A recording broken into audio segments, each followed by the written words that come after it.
Слушай, есть хорошие очень, да, всегда абхазцы, вот мне сегодня об этом сказали, когда абхаз начинал разговор,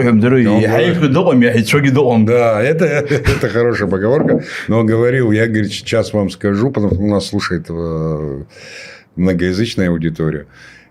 Абхаз начинал всегда со словами, вот если он взрослый, уважаемый, он говорит, я вам не скажу ничего, чего вы не знаете. И начинал говорить о вещах действительно важных. И когда ты эту формулу выводишь в начале разговора, то каждый все равно к себе обратится. Да. Это тогда, знаешь, это когда в детстве папа говорил, когда ты нашкодил, и папа говорил, я хочу с тобой поговорить. И сразу все свои грехи вспоминал, понимаешь?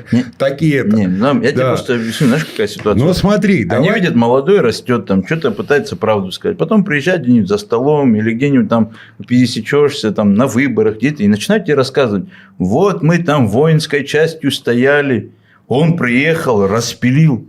Хорошенца, да, ажлоку пытик вашей лагулан. В России сей саш харуб, сарасчи сар харуб, шершчай кума. Сарашку сычашем цыган что? Согласен. Штаны для чего носим? Наверное, для того, чтобы... Давай без подробностей, нас дети смотрят. Они чтобы не поддувало.